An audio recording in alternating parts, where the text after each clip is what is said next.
Hey everyone, welcome back to 25 Sweetpeas and to the Christmas 2021 series. Today I'm going to be showing you how to illustrate this cute little layered Christmas cake that's all decked out for the season using an iPad, an Apple Pencil, and the app Procreate.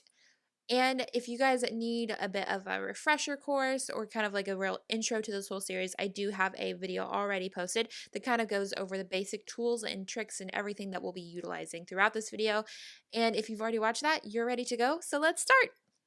Okay, let's get going. So I've already got my 3000 by 3000 canvas ready. I'm going to go into layer panel and I'm going to change the background color. Today, I think I'm going to use kind of a sandier color, very much like what I used in the very first tutorial of this series. Now I've gone into my drawing guide, I've turned it on and turned it up to the max size so we easily get this like big plus sign on our canvas so we can kind of center things. Next up, I'm going to grab the 6B pencil from my drawing box pack that I love to use that I've talked about in every video thus far, and I'm just going to very rough sketch this layout. So if you look at the bottom corner of this video, you can see a peek at the cake that we are going to be illustrating today. As you guys can see, it's a tiered cake and the layers are different shapes. Well, not different shapes, but they're different sizes, and we've got some different textures going on. We've got a lot going on in this illustration. And I know it kind of looks intimidating right off the bat, but I promise you it's not. Just put in your rough sketch based on that. Don't worry about it. We're going to turn it down and we're going to add a new layer after we've centered that one, and we're going to work on it. And this is the one that we're going to try to get the lines pretty close to perfect on. That way we can just kind of color and not worry about perfectness. So I've got my first big kind of circular shape up there. It's really just like a flattened oval. And that is the first layer of the cake, and I am going to duplicate it. I'm going to use that snapping tool and pull it down.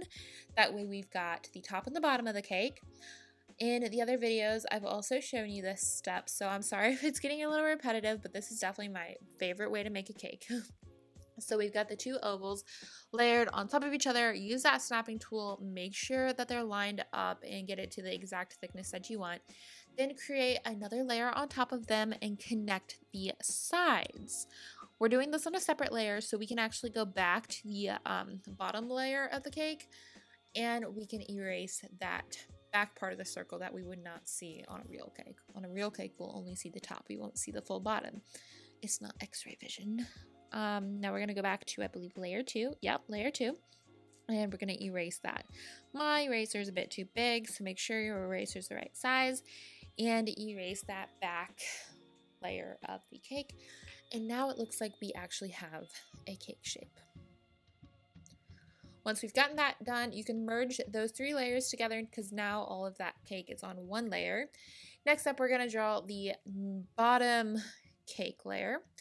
And very similarly to what we already did, we're going to draw that big circle-like shape that's the flattened oval. Going to center that using the centered part in the canvas. I'm going to go ahead and center the first cake that we did too because it wasn't quite there. Now I feel like it's pretty good. Okay, so back to the bottom layer cake. I'm going to duplicate that flattened oval, pull it down, make sure it's lined up. This one's not going to be as thick, and I'm going to go ahead and turn off that other cake so it's not in our vision. Add a new layer on top of the two circles that we did, and we're going to connect those lines again. So right now we have 3 different layers that are dedicated to this cake. We're connecting them, and then we're going to go and find the bottom one, which I believe is layer 3. We're going to erase that back line, and now we've got that official cake shape, so we can go ahead and merge those layers together and turn back on the top cake. And as you guys can see, we can see through there. So we need to go back to the bottom layered cake, which is layer 3, and we're going to erase that back line because we would not be seeing that on top of the cake. And now we've officially got a 2-tiered cake with different layers. It's looking pretty cool. See, it's not as daunting as it may have seemed at one point. So I'm going to go ahead and merge those all together on one layer. And at this point, I am going to make sure we're all centered on the canvas. I'm at the scale that I want to be at because this is a sketching time. We can change that around. I think next we're going to go ahead and add another layer. Yeah, add another layer on top. I've still got the same 6B pencil, and now we're gonna add the details of the cake. So as you guys can see, there's like this stripe of icing at the bottom. I was doing it on the wrong layer. Oops. Okay, so now we're back on track.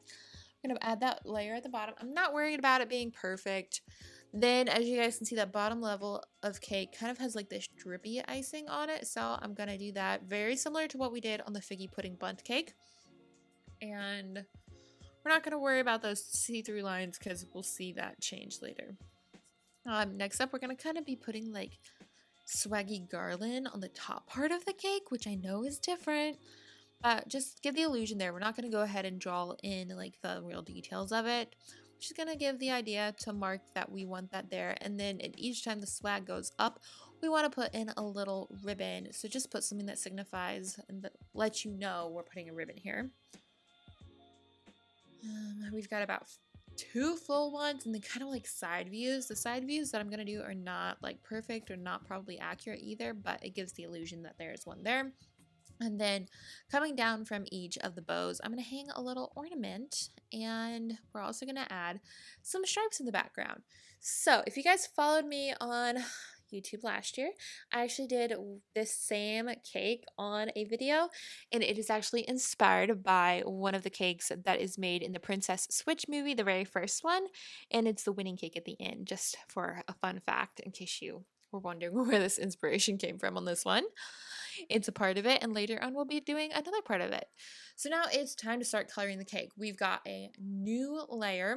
We're going to use the regular 6B pencil, and I've got a white selected as my color, and we're just going to go in and color in the whole entire cake at this point. I don't think I mentioned it earlier, but I did turn on my sketch layer to a multiply blend mode, and my colored layer is behind the sketch layer. That way I can still see through to my sketch without covering it in color, even though the color will be solid whenever I remove the sketch. That's just like one of my favorite tips and tricks that I actually learned from Lisa Bardot of Bardot Brushes, and I feel like that's just like really changed the game, because usually whenever you are doing a sketch and then you were to like be on, let's say, paper, you would have to like erase it and just go off of its faint lines, or you would have to cover it up and then you wouldn't still be able to see through to it. But I feel like doing this just allows you to do that, and it's so very nice. So let's go ahead and finish up this coloring. I am going to speed it up a little bit because I feel like that'll help the video go a little bit faster. But of course, you know that this did take me some time.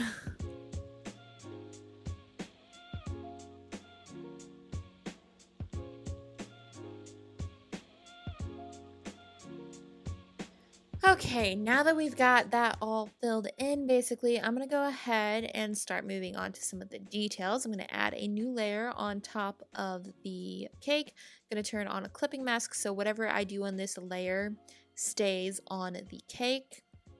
I've also got an alpha lock on the cake layer. I'm going to pick a red shade and turn my sketch back on and start detailing the cake.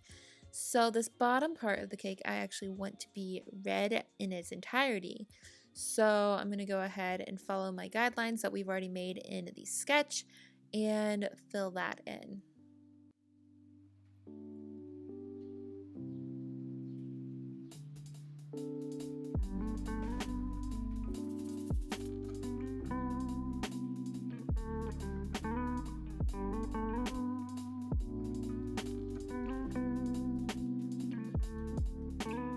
Next up, I'm going to go into my color panel. I'm going to keep the same red shade that I've got on, and I'm going to turn down the brightness and turn up the saturation and kind of follow the line that we're going to have the icing hanging on.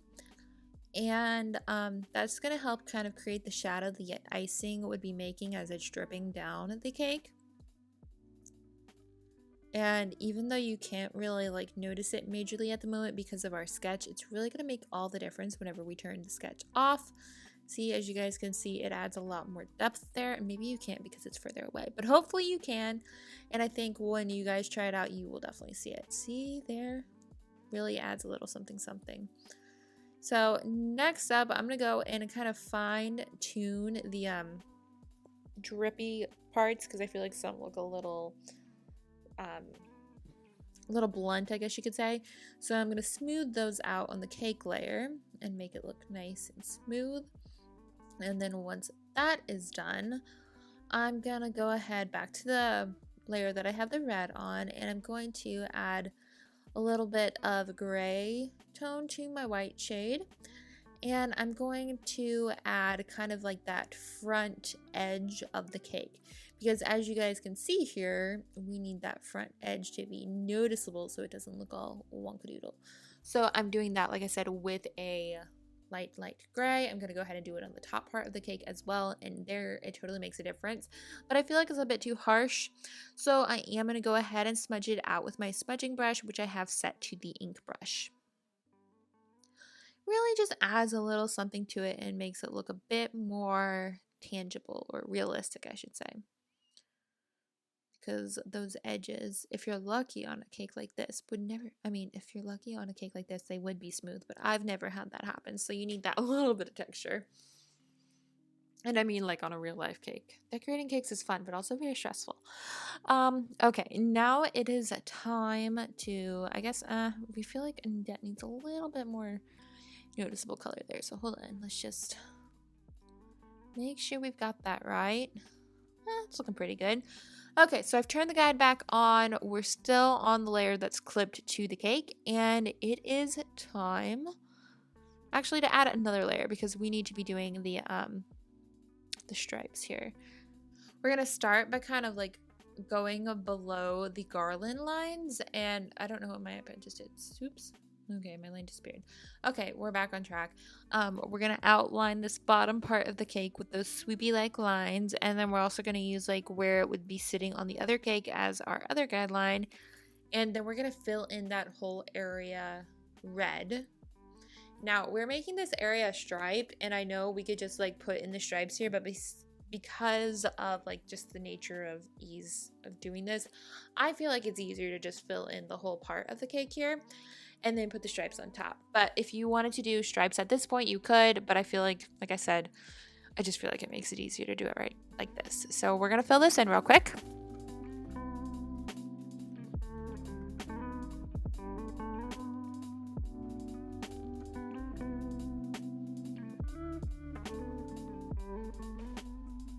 Next up, we are going to go ahead and change the color to white. We're going to turn this layer on an alpha lock, so whatever we do stays in this layer, and we are going to go ahead and put the stripes in.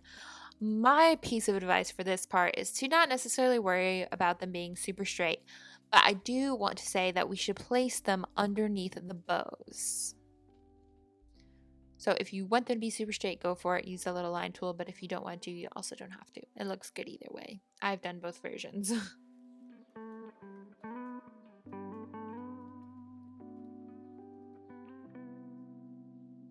Now that that is done, we're going to add a new layer and we're going to start putting in the garland. So I've grabbed a green shade and I'm just kind of doing like swirly motions or circular motions and creating this garland.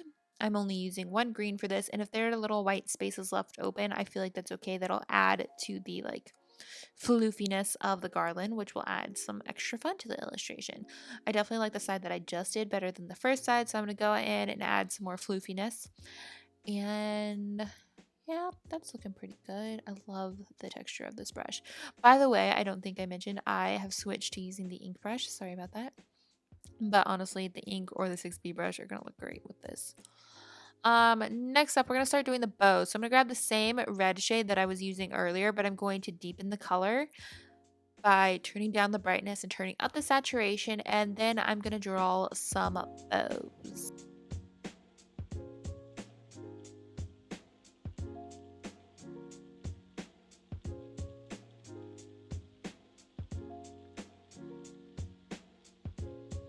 Okay, now that we've got the bows done, and when I turn off the sketch, they look really pitiful because they have no details because the sketch is where the details were at.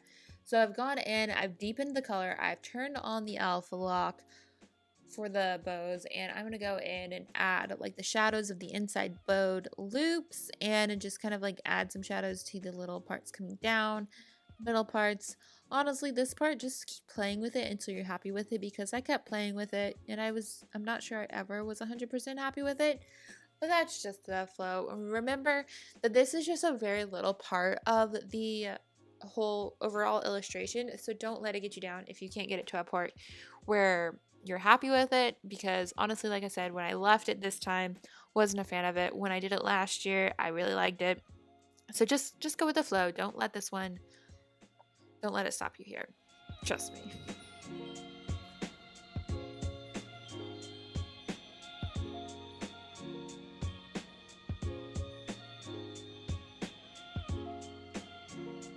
Okay, I've gotten to the point where I'm good enough with the bows. I'm ready to move on. So I've added a layer above them, and it's time to change the color to whatever I want the ornaments to be that are hanging below them. I've decided to go with kind of a gold shade. So since obviously we can't work with like straight metallics, I like to use kind of like a honeyish color whenever you're talking about like picking a color out of the color wheel. It's kind of like a honey tone. And I am going to use the circle perfecting tool, and I'm going to create some circles underneath each.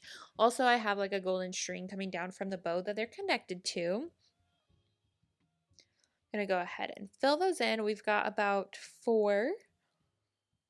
And depending on the size of your cake, you may have more, you may have less. Either way, it is fine. Now, after I've got that done, I'm actually going to go in and I'm going to turn down the brightness, turn up the saturation. I'm going to lock that layer with Alpha Lock.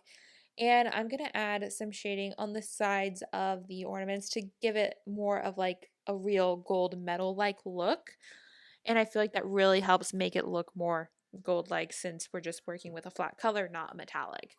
Then I'm also going to smudge that out with my favorite inking brush, like you guys have heard me say a million times now. And then I'm going to turn the same shade super light and give it a little highlight on one side of the ornament too. It just kind of helps make it look well-rounded, literally. And it has a lot of little details. At one time when I was doing art, like at the beginning stages, even like in the mid-beginning stages, I was so afraid of like shading and light sources and such.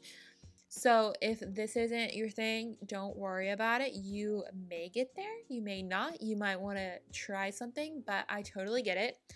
And just don't let it stop you from trying, because it did for a while for me, but I'm over that now, and I've got to the point where I know a little bit and I'm happy with that amount. But yeah, tangent over on that front. We are now officially done with the cake, and I think it's time to add some background contrast like we've been doing on the past illustrations. So I've added a new layer behind all of the layers of the illustration. I've selected the color of the background that we've been working on. I've turned that layer on to a multiply blend mode, and I'm putting a little shadow underneath the cake, smudging it out and making sure it is all centered. And then I'm going to go ahead and add another layer at the bottom, turn multiply blend mode on, and use that same texture brush that I have been mentioning in every video. Just tap it here and there a few times. I've got it on max size, and it just adds some nice little texture. And there you have it, guys. That is the final illustration. I'm going to go ahead and turn off the grid guides, and we're good to go. It was a little bit of a process, I do know and realize, but I feel like it was a lot of fun, and hopefully you guys tried some new techniques, or hopefully you will get the courage up to try them later. Remember, all of this is just for fun. It's interpretive, kind of get some guidelines here. And if you guys do create any of these in your own illustrations, I would love, love, love to see them. You can either message me on Instagram if you don't feel comfortable sharing them online, or if you want to share them online, be sure to tag me at 25 Sweetpeas, and I would love to see them. I'd love to repost them in my stories. And yeah, I'm just really excited about this. So I hope you guys enjoyed this. Thank you so much for watching, and I'll talk to y'all later. Bye!